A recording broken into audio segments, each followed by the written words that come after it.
Olá, seja bem-vindo à nossa aula sobre a história da aposentadoria por tempo de contribuição.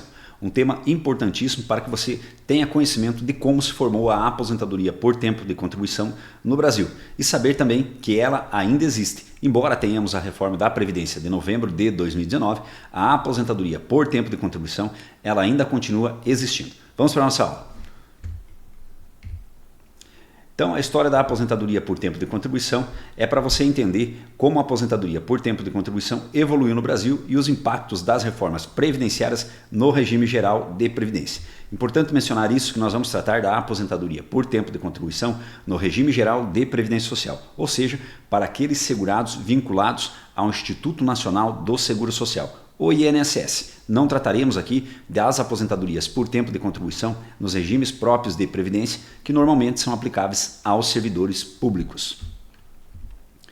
Então, era um benefício que se baseia pela contribuição do segurado. Então, se baseia por aquilo que o segurado contribuiu para a Previdência, aquilo que ele pagou durante os anos, seja como na condição de contribuinte obrigatório, ou seja na condição de contribuinte facultativo. Então, esse benefício ele se baseia no período contributivo para a Previdência Social. Atingindo determinado tempo de contribuição, o segurado já fazia jus, antes da reforma, ao benefício de aposentadoria por tempo de contribuição.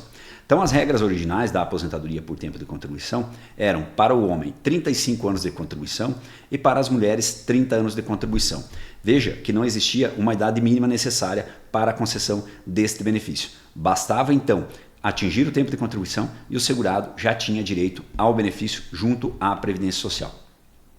Então não tinha exigência de uma idade mínima, o impacto positivo para os trabalhadores que começavam a trabalhar cedo e os problemas gerados eram os desequilíbrios financeiros e as aposentadorias precoces. O que significa isso? Que essa é uma forma de desculpa tanto da Previdência quanto do próprio governo da época para dizer que as pessoas se aposentavam muito cedo. Então é uma forma de argumentar que as aposentadorias por tempo de contribuição elas deveriam deixar de existir. Os ajustes nos sistemas e a introdução do fator previdenciário. O fator previdenciário, então, ele foi instituído no Brasil em 1999, através de uma lei que alterou a Lei 8.213, e neste caso, o fator previdenciário, o que é que ele considera? A idade, a expectativa de sobrevida e o tempo de contribuição. O que significa que quanto mais novo a pessoa for, menos ela vai ganhar da Previdência Social, caso ela consiga a aposentadoria por tempo de contribuição. Porque se ela for mais nova, ela tem uma expectativa de sobrevida muito maior. E isso, então, em tese, ela vai tirar muito mais da Previdência Social. Por isso que o valor do benefício, com a aplicação do fator previdenciário, se a pessoa for nova, ela vai receber menos. Qual que era o objetivo do fator previdenciário? Desincentivar as aposentadorias precoces, ou seja, aquelas pessoas que iriam se aposentar muito cedo, muito novas. A reforma da Previdência, então, trouxe algumas regras novas e, dentre elas, o seguinte: a extinção da modalidade clássica da aposentadoria por tempo de contribuição para novos segurados. O que significa? Que para os segurados que se filiaram à Previdência Social após 13/11 de 2019, não há possibilidade da concessão da aposentadoria por tempo de contribuição, seja pelas regras anteriores à reforma da Previdência, seja pelas regras de transição, pelas regras transitórias, enfim. Esses segurados que se filiaram à Previdência Social após novembro de 2019 não terão direito à aposentadoria por tempo de contribuição. Ela foi extinta para esses segurados. A criação das regras de transição e iniciou-se então a reforma da Previdência, sua vigência em 13/11 de 2019. Quais são as regras de transição? Nas regras de transição nós temos 4 regras. A regra do pedágio de 50%, que é uma regra específica para quem já tinha determinado tempo de contribuição atingido lá em 13/11 de 2019. A regra do pedágio de 100%, que também se aplica para aqueles segurados que já eram filiados à Previdência Social antes de novembro de 2019. A regra da idade mínima progressiva, que vai aumentando a idade com o passar dos anos. E a regra também dos pontos, que era uma regra que já existia antes da reforma e que se manteve após a reforma da Previdência.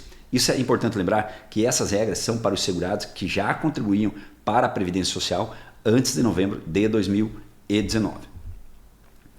Os fundamentos normativos, então, da aposentadoria por tempo de contribuição, ela tinha, então, a previsão lá no artigo 201, parágrafo 7º, que dizia o seguinte, da Constituição Federal: É assegurado a aposentadoria no regime geral de Previdência Social, nos termos da lei, obedecidas as seguintes condições: 35 anos de contribuição se homem e 30 anos de contribuição se mulher. Então, o papel da Constituição, ela serviu de base para a concessão também da aposentadoria por tempo de contribuição. Estava prevista na Constituição desta forma: 35 anos de contribuição para o homem e 30 anos de contribuição para a mulher.